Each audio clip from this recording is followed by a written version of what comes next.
Well, g'day everybody, welcome back to a new episode here on the Aussie Lawn. And look, if you're only new to the channel, feel free to like and subscribe. It helps the channel grow, keeps me motivated to keep putting out some videos for you guys. I do enjoy doing it, so I hope you enjoy watching them. As promised this week, we're going to go back and have a look at our little project with our TIFF Eagle and our Zoysia. Now, it was actually 4 weeks ago today that it was planted. So I thought, rightio, let's have a check back in, see how that's looking. But before we get into that, just want to touch on the floods. Look,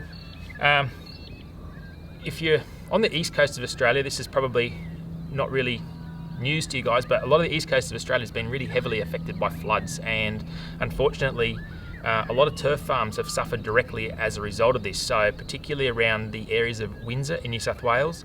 I know there's another one in Taree, and places like that. Now look guys, we're all thinking of you, wishing you guys a speedy recovery, hope that the losses haven't been too great, and we hope you get back on your feet soon. So we're just all thinking about you there, and just sort of let you know that I am too. Now, with all that rain, we were actually lucky enough here. We didn't get a heap of flooding rain. We got quite a lot of rain, but where I am here, we didn't actually get any flooding rain. So that's kind of good.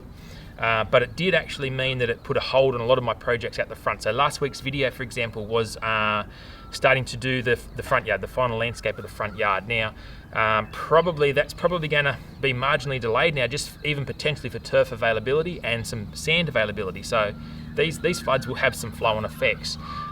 So what it might mean for that there is that I actually focus on doing some more gardening work and just sort of work around the sand availability and the turf availability once we know a little bit more. So look, actually that reminds me, if you are interested in seeing a little bit more of that gardening stuff out the front, let me know in the comments below, because if you're not that keen on seeing it, I won't film it, I'll just hook in and get it done behind the scenes. But if you do want to see it, let me know below, let me know either way. Now, another thing that's happened with this rain, and we've had an increase of humidity, is I'm fielding a few questions lately about diseases in turf. Now, I'm getting a few with grey leaf spot in buffalo, and I here actually have some buffalo. I here actually also have some dollar spots. I've got actually quite a bit of dollar spot in this green at the moment, and even in the surround over the back there, I've got some dollar spot there too. So that's a job that I've got to have to get on top of pretty soon. But anyway, back to this today. Let's have a look at how the TIFF Eagle is coming along, and then we'll have a look at the Zoysia, and we'll go from there. Okay, so this is our patch of TIFF Eagle, and you can see it's pushed right through that sand. It's actually really starting to spread out, and I'm really impressed with how it's going. Now, I haven't actually applied any fertilizer to this at all. It merely just received its Seaweed Secret Plant Doctor mix when it arrived, and as you saw in that other video, we just popped it down, put a peg over it to secure it, and I kept it wet. I just watered it 3 times a day by hand, and that's all that I've done at this stage. Now, quite a lot of broadleaf weed has crept into this, and that would actually have been from the sand that we used to top dress it. So what we're going to do today is we're going to apply some Casper. It's a granular broadleaf weed killer, I guess, a selective broadleaf weed killer, and it's by Syngenta. They do actually, while we're on that, they do some really great stuff. So got that to apply today. Great for sort of, I guess, figuratively speaking, sports turf. So things like Hooch Kikuyu, you can use it on that. You cannot use it on buffalo, but we'll get into that a little bit later on. So starting to get some good runners. I'll bring in the camera there closer in a minute to see, but we're starting to get areas join up. It's probably nearly ready for the first mow. Now, in hindsight, look, after I did this, I thought, you know what, I should have probably pro-plugged it in the same way I did the Zoysia, but on the flip side, I'm happy that I've done it this way to show you guys you don't need fancy plugging tools to still achieve this sort of an effect in your home lawn. Now obviously with the Pro Plugger it would have been better because I could have put it down to the ground level and had a smooth surface. So this is going to either require a bit of a level with the rotary just to scalp off a few of the high bits, which essentially is wasteful, but it is what it is, or I could top dress it out and flush it out that way. But anyway, we'll worry about that a little bit later on, and we'll have a look at the Zoysia now. Kind of interesting about our Zoysia here, because I'm the first to admit I know nothing about Zoysia. I've had no previous Zoysia experience. Back in my TAFE days, there was this very limited chapter. I think in my TAFE notes, I think there's 2 There might be 2 varieties of Zoysia in the book that we talk about, and it was always sort of, I guess, passed off as a bit of a Queensland grass, and here in New South Wales it wasn't really an option to consider. And I guess as time goes on, maybe things have changed, maybe they haven't. Part of this experiment here will help me make my own mind up on that. Now, I did get a few comments about people saying, oh, you've buried it too deep, you've done this, you've done that.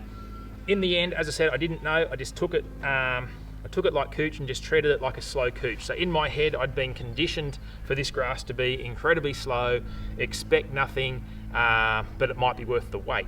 Now, 4 weeks later, it has pushed through. It's pushed through really, really well.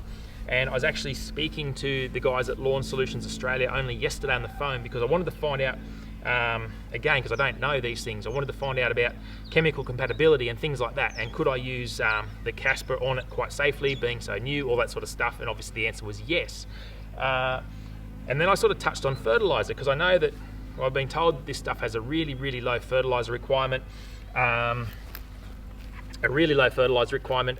I don't need to fertilise it too much, but I thought, I've got about 8 to 10 weeks until things really cool off here, and I thought I'd just like to push a bit more growth. And I sort of said, look, can I feed it? And I started off thinking I might do a foliar fert application with our NutriFeed 23, and then I got a bit bold and said, what about if I give it a granular feed? And the answer came back, yeah, that'll be fine.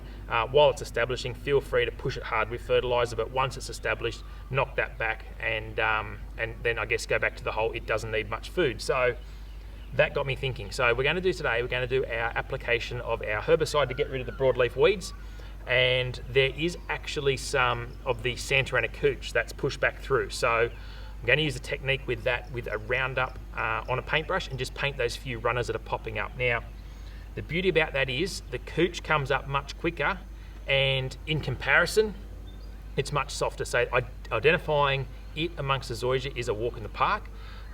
Yes, it's fiddly, yes, it's time consuming, but you put the effort in now and you'll have a great patch of lawn later on. So we'll do that. We'll just paint those few runners. There's probably, I've noticed about 10 that have popped up, and I sort of suspected they might have done that. And the reason being, through this bottom corner here behind me, this is a wetter corner. This is part of my drainage area, I had the issues with the drainage. So of course, the cooch is hanging on better, even though it's been rounded up. It's hanging on better because the conditions are, I guess, more favourable to repair. So I always knew I'd have that battle. Whereas further up in our Tiff Eagle patch, I've had no repeat growth of any Santarana cooch at all. So yeah, I'm really excited. I mean, initially I sort of thought if I can get it covered before winter, I'd be happy. But right now, I'd be happy to get healthy little tufts of Zoysia, which I'm well on the way to getting. And set us up beautifully for spring. So let's knock over the broadleaf now. We'll treat them and paint the Roundup, and then hopefully in a couple of days' time, or whatever the label says about fertilising after application of the herbicide, we'll give it a feed and try and push as much growth as we can before it shuts down. But so far, I have not lost a single plug. Every single piece of Zoysia that was planted has sprouted, has pushed through the sand. It's going really, really well. And what surprised me the most, a few stray, I guess, stolons or runners, or probably they could have even been rhizomes, that just happened to get left on the surface on that loose friable sand, have actually taken as well. So this stuff has probably exceeded my expectations, but again, my expectations were blunted initially because everyone's telling me it's slow, it does nothing, this, that, and the other. And yeah, look, it is, it's a lot slower than cooch, but I'm pleasantly surprised so far. So let's just see how it goes. Obviously winter's around the corner and we'll see what that does to it. But anyway, let's get on. This would probably, in some people's eyes, and probably my own, would have to be the dumbest move of the day. What I got here is a cup of Roundup and a paintbrush, and I've put the red dye in it again. I cannot underestimate the benefits of the red dye, especially for this sort of work, because you want to see where you've been. You don't want, oh, did I hit that runner? Did I hit that bit of cooch? Paint it on with a bit of this, and job's done. Now, obviously, sitting here with a bit of Roundup on the green like this is not the smartest move, but on my head beater something goes wrong. So we'll paint a bit of this, and then yeah, then we'll spray the other stuff.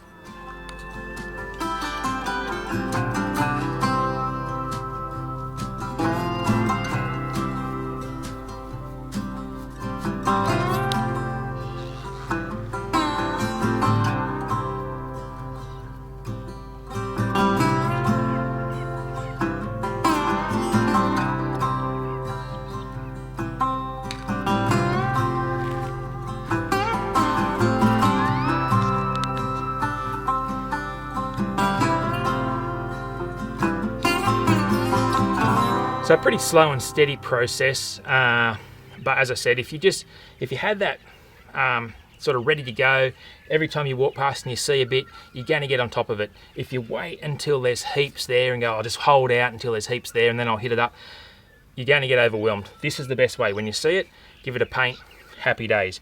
It'll also be a lot easier now once we're going to apply this Casper here to see exactly what's lurking there.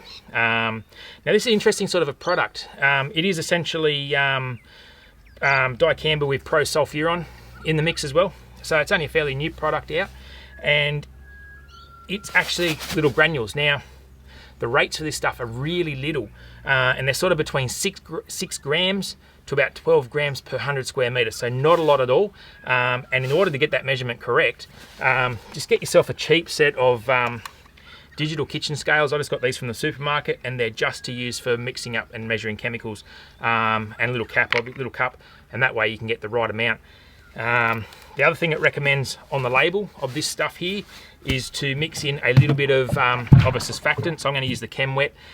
Just helps it stick to the leaf a little bit better, so give you the best results as possible. Now I'm only going to mix up enough to do 50 square meters. Going to use a little Hardy sprayer. It's only a small area, and I guess to mix up much less than that, it's probably just not worth it. So I'll mix that up and I'll just spray out a little bit extra, a few broadleaf weeds around the joint, but going to mix it up in this just to see how easily it mixes. This is a 5 litre container. Probably fill it halfway up with some water, add the chemicals, stir him up, and put him in the spray, and off we go. So pretty straightforward. This is a 1 kilo bottle, and with those sort of rates, going to last you a long, long time.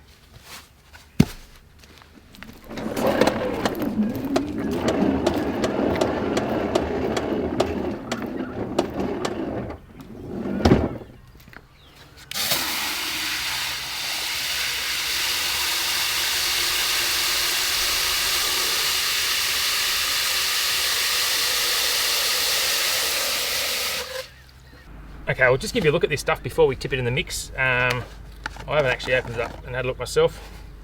So it's very small. It's very much like sand. In actual fact, if you've ever used something like brush off, a blackberry killer or something like that, very similar size granule. I'll just put, is that wet on the inside or the outside? Ah, on the outside's all right. So it's very much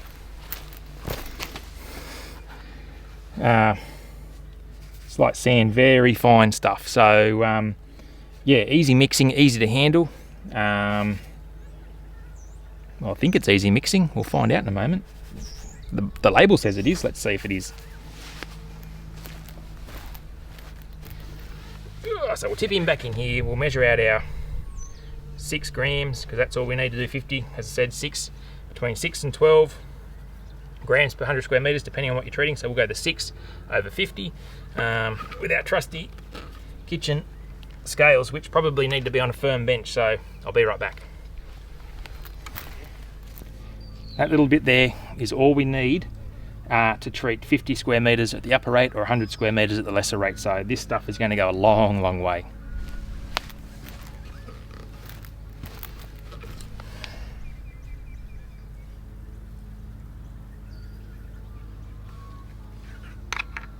Put a little splash in of our surfactant and we'll give them a stir. What I'm noticing straight away with this is it is settling on the bottom, so a good stir, I would advise that, a good stir. Mix it right up real well, just to get the best out of it. So we'll stick this in, we'll give it a stir, pour it into the sprayer. We'll top it off actually to the 5 litres, pour it into the sprayer, hook in. It's officially a drop here, you watch this. It's all it needs to be. Righto, I'll get a stirrer.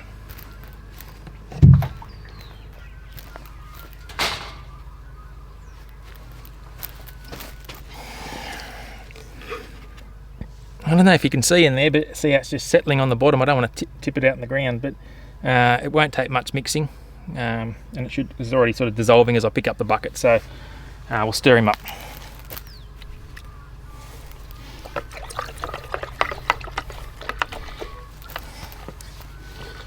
Okay, so straight away the water's turning cloudy, it's mixed in really well. Happy days there.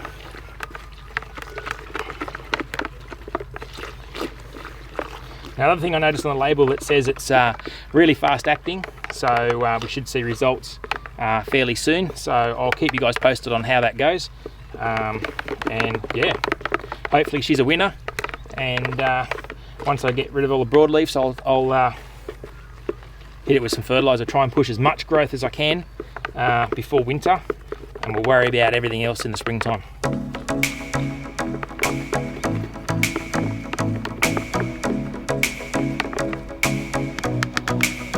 Righto, we'll top him off the water.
Well, I hope you've enjoyed our little look today at how the Zoysia and the Tiff Eagle is progressing along. Obviously, I'll give you regular updates as we go along.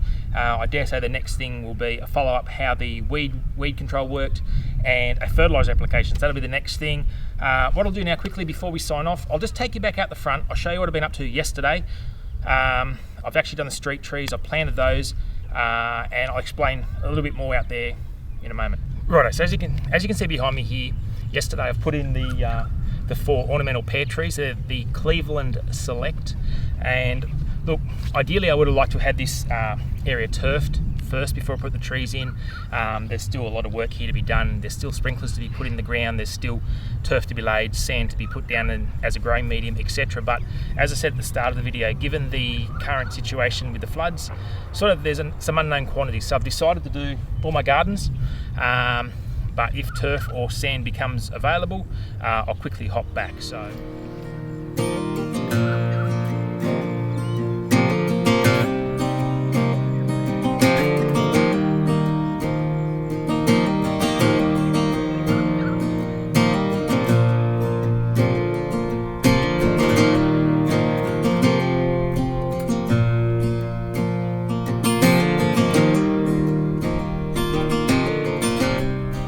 That brings us to the end of another episode here on the Aussie Lawn. I hope you've enjoyed the episode. Have a great weekend. We'll see you next time here on the Aussie Lawn.